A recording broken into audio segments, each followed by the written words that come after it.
¿Cómo se creó la Corte Africana de Derechos Humanos y de los Pueblos?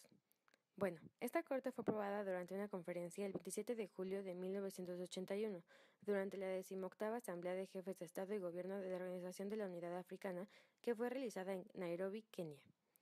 El convenio fue aprobado 3 meses después, el 21 de octubre del mismo año. Esta corte se creó principalmente mediante el protocolo a la Carta Africana de Derechos Humanos y de los Pueblos, también conocida como la Carta de Banjul. Otra fuente de su origen es la Comisión Africana sobre Derechos Humanos y de los Pueblos.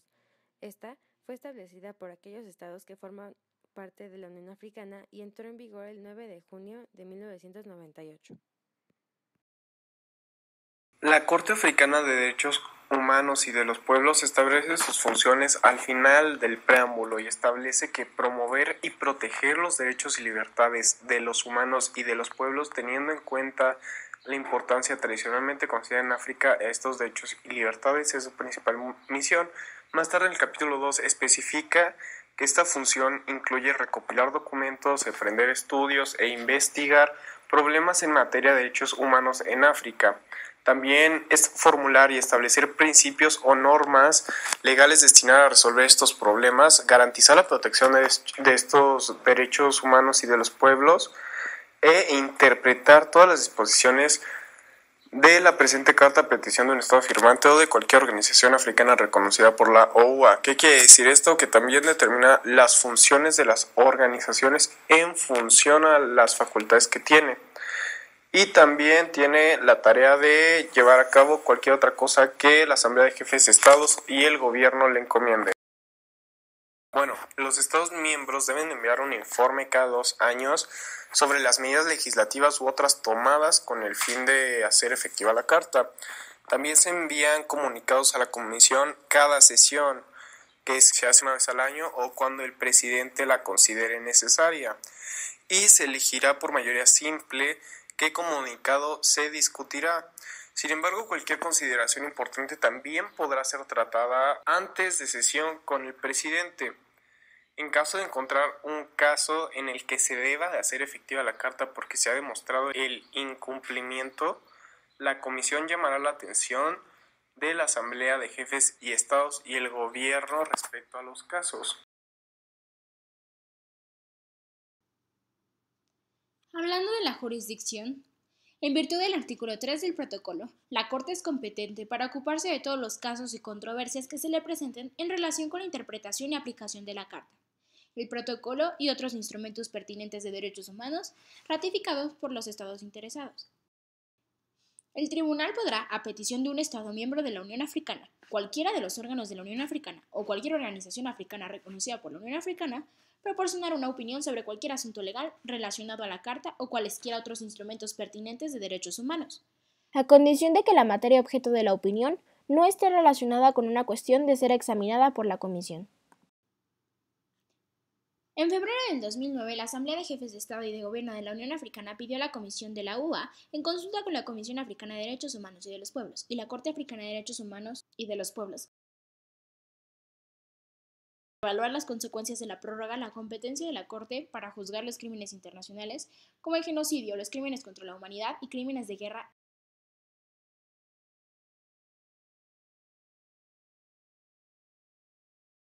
¿Quién puede acudir a dicho tribunal? De acuerdo al artículo 5 del Protocolo de la Carta Africana de los Derechos Humanos y de los Pueblos, tiene derecho a presentar casos a la Corte la Comisión, un Estado parte que haya presentado una denuncia a la Comisión, un Estado parte contra la cual la queja se ha presentado en la Comisión, un Estado parte cuyo ciudadano es víctima de la violación de los derechos humanos, u organizaciones intergubernamentales africanas. Asimismo, cuando un Estado tiene un interés en un caso, puede presentar una solicitud a la Corte para que ésta le permita unirse al caso. La Corte también podrá dar derecho a organizaciones no gubernamentales relevantes, calidad de observador ante la Comisión, para que estos puedan observar el caso. Es por esto que las víctimas de violaciones de derechos humanos no pueden presentar denuncias directamente ante la Corte, pero sí pueden presentarlas cumpliendo con requisitos establecidos en el artículo 56 de la Carta Africana sobre Derechos Humanos y de los Pueblos, ante la Comisión Africana de los Derechos Humanos, la cual podrá, si considera oportuno, someter el caso denunciado ante la Corte Africana de Derechos Humanos y de los Pueblos.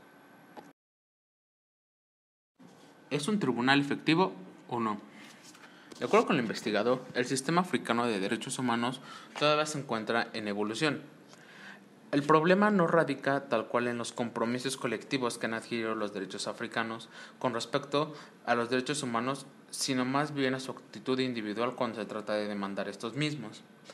Las dificultades que enfrenta la Comisión radican principalmente en esta falta de fuerza vinculante de sus decisiones. Definitivamente, mucho depende de la buena voluntad de los estados para cumplir con las obligaciones que están establecidas en la Carta Africana.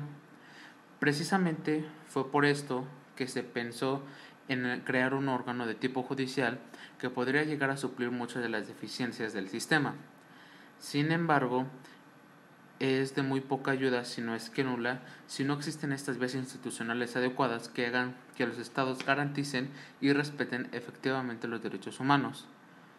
Es por esto que podemos concluir que el sistema africano se encuentra en una etapa de prueba, en donde la Corte debe de tomar medidas para demostrar su capacidad de persuadir a los estados y que estos cumplan con sus sentencias. Es por esto que tal cual no es que el tribunal sea eficiente o no, sino que más bien todo esto depende de la actitud que los estados tomen de manera política.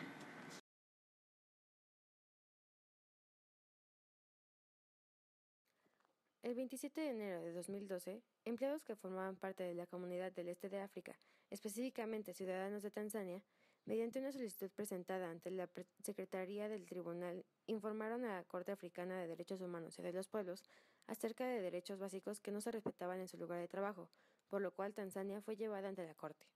El 30 de enero del mismo año, la Corte nombró el caso como Karata Ernest and Others, the United Republic of Tanzania. Es importante mencionar que con el paso del tiempo y por asuntos de los empleados en cuestión, el nombre del caso se cambió y terminó siendo Frank David O'Mary and Others, the United Republic of Tanzania, cambiando las iniciales pero no cambiando la situación o la aplicación. La conclusión de la Corte, tomando en cuenta la respuesta de Tanzania hacia la aplicación realizada por dichos empleados, fue que ambas partes debían cumplir con ciertas reglas y pagar los costos correspondientes para terminar exitosamente el caso.